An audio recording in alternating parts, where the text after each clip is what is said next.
Cancerians, this is your forecast for November 2015, and this will work for Cancerian sun sign or Cancerian ascending sign. So let's take it away. November for everyone is, it's a pretty wild month, serious. But your roles are, you can be a hero, you can be a stoic, provocateur, you may be all three. There are big issues, kind of exploding might be excessive, but we have to wait and see.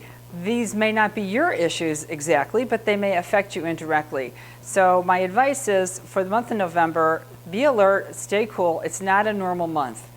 You might have to toughen up a little bit, but you should avoid becoming a cold, hardened person, and you don't want to be involving in self-sacrifice. So the way the month goes is that the first half of the month is pretty good, and the last half is kind of rough. So we're starting off with a Venus conjunct Mars, November 1st through 3rd.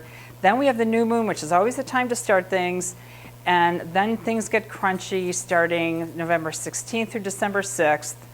And the full moon is really what touches the whole thing off. And of course, that's during Thanksgiving, which is going to make it even more intense. And that's the 23rd through the 27th. So Venus conjunct Mars is fairly positive. This is in your third house, dealing with meetings, visits, and media skill sets. So you're going to be very busy, seeing a lot of people the first week of the month. And this can be really good. You can combine the pioneer spirit and the courage of Mars and the beauty and the grace of Venus. Okay, this is in a part of the sky that will fulfill, both signaling kinds of things and harvesting, let's say. And so the harvest goddess is involved because you are being negotiating, and you're using academic skills in your meetings, visiting and hosting. But also you want to be very aware of how you have to signal people, maybe to bring them to the meeting or to do study in advance. Keep your eye on the prize. What's the point of the meeting? That's one thing you want to keep in mind. So the cup would emphasize environmental issues, collections. Maybe you're showing your collection, or people are you're looking at other people's collections, and also the idea of sharing. The cup is a vessel for sharing at meetings, visiting, and hosting events. So there's a sense of grand romance, maybe in terms of between two people, or just the romance of the interesting topics that you're discussing. And also you want to go for the glory, really make this a really exciting event, and go for what's beautiful and good.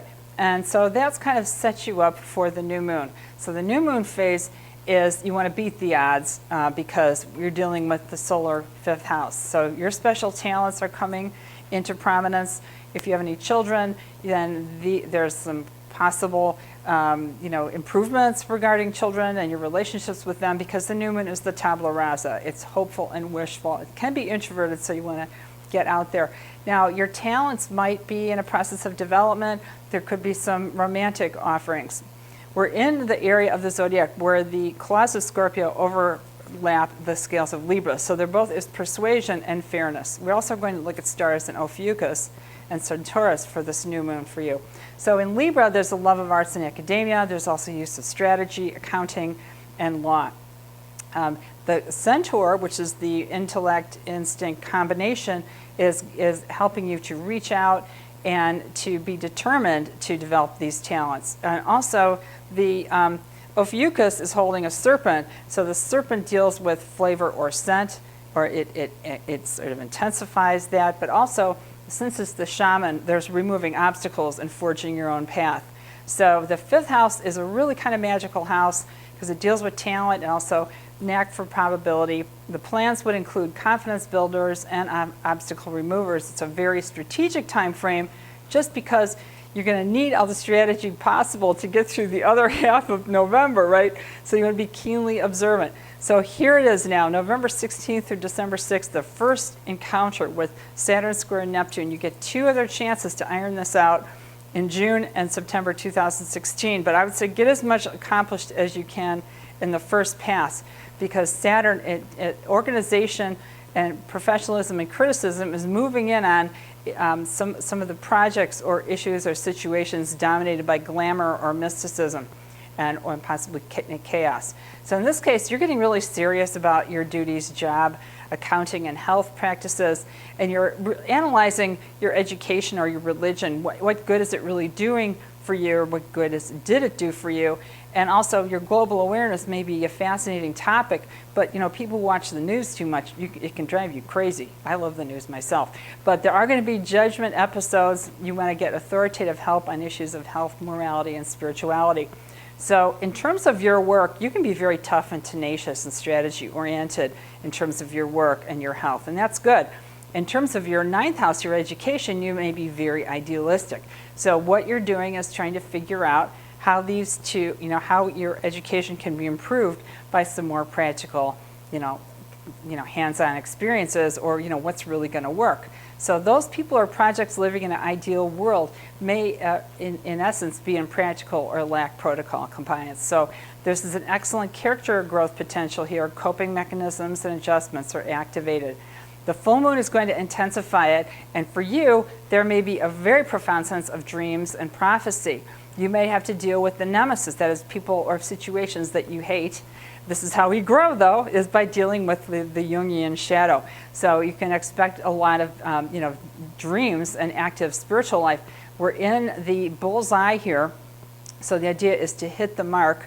There is a judgment day situation here. The bullseye has to do with confidence and a bold attitude, but also contract-oriented. Maybe you have some kind of contract with your dreams or with your dream life or your spirituality that you have to fulfill. But also we want to guard against harsh judgments and be creative, because the Pleiades are very formative here. Favor science and patriotism and remain in a state of grace. Maybe write down your dreams and try to understand them better. Try to understand your spirituality. This is the most challenging time frame of 2015. It's going to bring choices vis-a-vis fight or flight. So stay out of bad neighborhoods, know what you can handle, maintain safety and integrity. So here again, to recap the month, the first half is pretty good, the second half is pretty challenging, and in December we're going to be regrouping, and still there's a carryover from the issues in November. The revolution, which started in 2011, is ongoing. Could be a technical revolution, a sociological revolution, world revolution, but it's redundant at this point. So my advice is for December, be hip, friendly, and tech savvy. More on December later. Tune in with me for the next report. But for now, I'm wishing you a good November, and thank you very much for watching. My name's Victoria Martin.